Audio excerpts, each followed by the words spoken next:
নমস্কার সুপ্রিয় দর্শক, সবাইকে স্বাগত জানাই আজকের আবহাওয়ার বুলেটিনে। মৌসুমী বায়ুর প্রভাবে দেশের বিভিন্ন অঞ্চলে বৃষ্টি ও বজ্রসহ বৃষ্টির সম্ভাবনা রয়েছে। বিশেষ করে পশ্চিমবঙ্গ, বিহার, ঝাড়খণ্ড, উড়িষ্যা এবং উত্তর পূর্ব ভারতের রাজ্যগুলিতে বৃষ্টির কার্যকলাপ আরও সক্রিয় থাকতে পারে। পশ্চিমবঙ্গের উত্তর ও দক্ষিণ দুই অংশেই আকাশ অধিকাংশ সময় মেঘলা থাকতে পারে। কলকাতা, হাওড়া, হুগলি, উত্তর ও দক্ষিণ চব্বিশ পরগনা, নদিয়া, মুর্শিদাবাদ এবং মালদা জেলায় হালকা থেকে মাঝারি বৃষ্টির সম্ভাবনা রয়েছে। কোথাও কোথাও বজ্রপাত ও দমকা হাওয়া হতে পারে। উত্তরবঙ্গের দার্জিলিং, কালিম্পং, জলপাইগুড়ি এবং আলিপুরদুয়ার এলাকায় ভারী বৃষ্টির সম্ভাবনা রয়েছে। পাহাড়ি এলাকায় কুয়াশা ও দৃশ্যমানতা কমে যেতে পারে। মৌসুমী বায়ু ধীরে ধীরে আরও সক্রিয় হয়ে পূর্ব ও মধ্য ভারতের দিকে অগ্রসর হচ্ছে। এর ফলে বিহার, ঝাড়খণ্ড, উড়িষ্যা এবং পশ্চিমবঙ্গে বৃষ্টিপাতের পরিমাণ বৃদ্ধি পেতে পারে।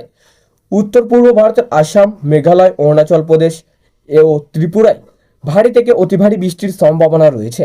কিছু এলাকায় জল জমা এবং স্থানীয়ভাবে বন্যা পরিস্থিতি তৈরি হতে পারে।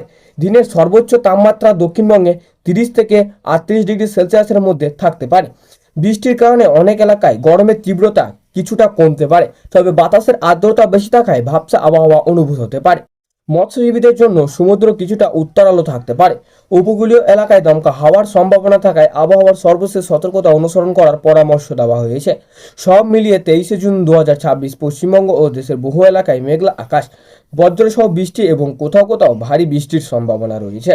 বাইরে বের হলে ছাতা সঙ্গে রাখুন এবং বজ্রপাতের সময় নিরাপদ স্থানে আশ্রয় নিন। সকাল থেকে দেশের অধিকাংশ এলাকায় আকাশ আংশিক মেঘলা থাকতে পারে। সূর্যের দেখা মিললেও দুপুরের দিকে মেঘের পরিমাণ ধীরে ধীরে বাড়বে।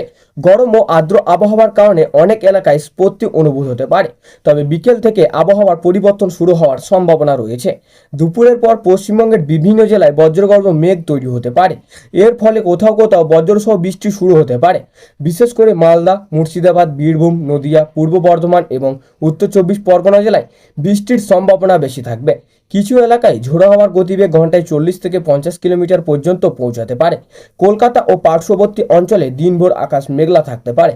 বিকেল অথবা সন্ধ্যার দিকে অধিকাংশ এলাকায় দফায় দফায় বৃষ্টি হতে পারে। বৃষ্টির কারণে দিনের সর্বোচ্চ তাপমাত্রা কিছুটা কমে যেতে পারে এবং সন্ধ্যার পর আবহাওয়া বেশ মনোরম হয়ে উঠতে পারে। উত্তরবঙ্গের জেলাগুলিতেও বৃষ্টির পরিমাণ আরও বেশি হতে পারে। দার্জিলিং, কালিম্পং, জলপাইগুড়ি, আলিপুরদুয়ার এবং কোচবিহারে মাঝারি থেকে ভারী বৃষ্টির সম্ভাবনা রয়েছে। পাহাড়ি এলাকায় ভূমিধসের আশঙ্কাও উড়িয়ে দেওয়া যাচ্ছে না। স্থানীয় প্রশাসনের সতর্কতা মেনে চলার অনুরোধ করা হয়েছে। সন্ধ্যার পর থেকে রাত পর্যন্ত বজ্রপাতের প্রবণতা বাড়তে পারে, তাই খোলা মাঠে অবস্থান না করা, বট গাছের নিচে আশ্রয় না নেওয়া এবং বজ্রপাতের সময় বৈদ্যুতিক যন্ত্রপাতি ব্যবহারের সতর্কতা পরামর্শ দেওয়া হয়েছে। কৃষকদের জন্য এই বৃষ্টি উপকারী হতে পারে। আমন ধান চাষের এবং অন্যান্য কৃষকদের মাটিতে আর্দ্র বৃদ্ধি পাবে, তবে অতি বৃষ্টির কারণে নিচু জমিতে জল জমার আশঙ্কা থাকায় কৃষকদের অপ্রয়োজনীয় ব্যবস্থা নেওয়ার পরামর্শ দেওয়া হয়েছে। উপকূলীয় এলাকাগুলিতে সমুদ্রের মাঝে কিছুটা উত্তারল থাকতে পারে। মৎস্যজীবীদের গভীর সমুদ্রে না যাওয়ার পরামর্শ দেওয়া হয়েছে। দমকা হাওয়ার কারণে ছোট নৌকা অতিরিক্ত সতর্কতা হবে। রাতের তাপমাত্রা সাধারণত 24 থেকে 27 ডিগ্রি সেলসিয়াসের মধ্যে থাকতে পারে। বৃষ্টিপাতের কারণে অনেক এলাকায় তাপমাত্রা আরও 1 থেকে 2 ডিগ্রি কম হতে পারে, ফলে রাতের আবহাওয়া তুলনামূলক আরামদায়ক হবে। সব মিলিয়ে আজকের আবহাওয়া এখানেই শেষ করছি।